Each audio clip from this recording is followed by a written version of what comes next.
oke, ada yang mulai berkurang kekuatannya Pak Jokowi. Tapi di satu sisi dengan melihat ada orang seperti Ade Armando masuk menjadi komisaris dan sebagainya, sebelumnya Mm-mm. Silver Matutina tidak lama setelah dari Mm. Solo juga kemudian dapat jabatan komisaris di ID Food, dan itu menunjukkan Pak Jokowi masih punya pengaruh.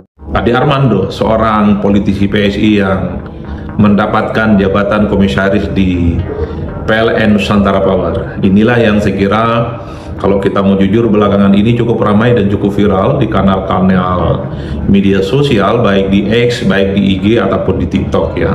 Apa kompetensinya yang kemudian membuat Ade Armando itu yang ahli komunikasi, backgroundnya adalah komunikasi, seorang peneliti ilmu sosial, tiba-tiba harus menjadi komisaris yang terkait dengan setrum-setrum dan PLN itu? Nggak nyambung. Nah, Ya, tapi kendati Pak Jokowi sekarang dalam kondisi seperti itu pun, sebenarnya Pak Jokowi itu tangan-tangannya masih bisa menjangkau kemana-mana ya.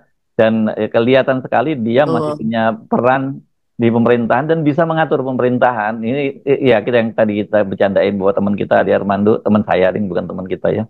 Teman saya Adi Armando sekarang dapat posisi di, walaupun ini termasuk terlambat loh ya kalau lihat pengorbanan Adi Armando untuk Pak Jokowi itu yang luar biasa sampai digebukin orang dan sebagainya, termasuk terlambat Oh, ya dia baru digebukin, ditanjani. uh, Mhm. termasuk terlambat lah dia baru sekarang dapat posisi itu pun juga di anak perusahaan ya bagi ya di PLN ya sekarang ya bagi Mhm. padahal PLN ini sampai Iya, sekarang di anak perusahaan PLN dan tapi Mas Hersu ini diangkat dalam keadaan dia semakin gila loh. Karena dia mengatakan sesudah digebukin saya akan tetap oh iya iya saya akan malah iya akan semakin gila dia iya iya. katakan seperti Nah, itu. tapi itu jelas clear ya karena memang dan direktur utama PLN-nya sendiri yang kita kenal sebagai orangnya Pak Jokowi sampai sekarang juga nggak Mm-mm. tersentuh ya masih masih menjadi dirut. Dan Asik. kalau Anda ingat kemarin yang di waktu waktu Bahlil marah di DPR itu kan Mhm. marah. Dari sosok Ade Armando yang selama ini tampilan politiknya ke publik itu adalah sebagai sosok salah satu yang menjadi pembela utama dari kekuasaan, pembela utama dari pemerintahan saat ini. Jadi wajar kalau kemudian ketika Ade Armando mendapatkan posisi sebagai komisaris, banyak yang kemudian mengatakan bahwa akhirnya Ade Armando dapat juga komisaris. Alhamdulillah komisaris. Artinya apa? Upaya-upaya bagaimana Ade Armando yang terus menempatkan posisinya sebagai pendukung pemerintah, pendukung kekuasaan hari ini, itu tidaklah sia-sia karena kemudian diganjar dengan jabatan komisaris. Mulai berkurang dan sebagainya, iya gitu ya Mbak Agi ya karena banyak Mhm.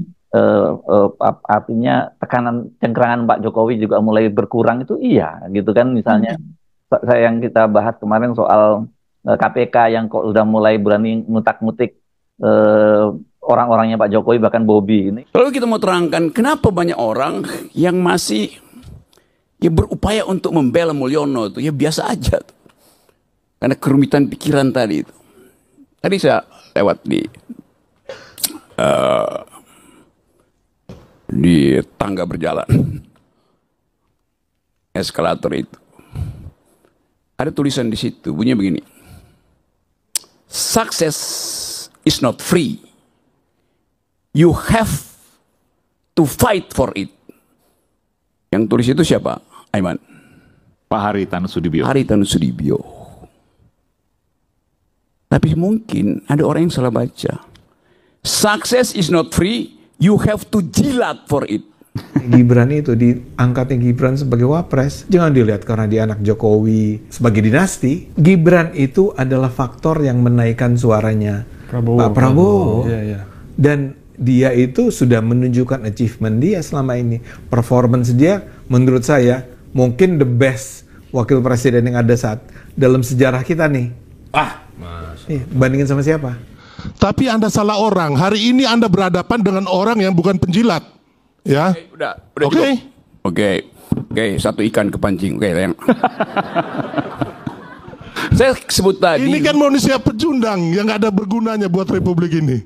Saya belum tahu gunanya Anda buat republik ini. Saya belum pernah dapat loh. Siapa yang mau terangkan kegunaan saya? Iya. Berguna nggak saya? Oke, makasih. Betul tuh. Itu pengecualian. Semua ini berpikir. Ada pengecualiannya. Anda tidak berpikir. Lalu ada pengecualian. Kalau Anda berpikir, Anda tahu siapa. Dengar ya, kalau Pak Jokowi ya nggak Dulu, disukai saya orang, dengar dulu. Ya, Oke, di medsos mungkin dihajar ya. Tapi ketika Pak Jokowi kemanapun di pelosok Republik ini, beliau disambut dengan ribuan dan puluhan ribu orang.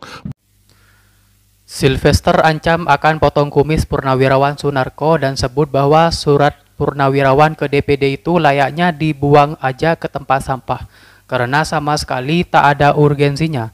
Selanjutnya Sylvester si paling Jokowi ini sebut bahwa jumlah para Purnawirawan serta orang yang gugat Gibran itu hanya segelintir dan kalah jauh dari pemilih Gibran yang terakhir. Dia juga komentari soal Roy Suryo dan tuduhan Fufu Fafa. Dan dia sebut bisa jadi akun itu justru milik Roy Suryo. Emang hebat ya termul yang satu ini. Setelah jadi komisaris malah semakin ganas. Dia juga sebut bahwa Prabowo tak suka kepada Roy termasuk para purnawirawan itu yang dia sebut bahwa mereka adalah purnawirawan yang habis obatnya.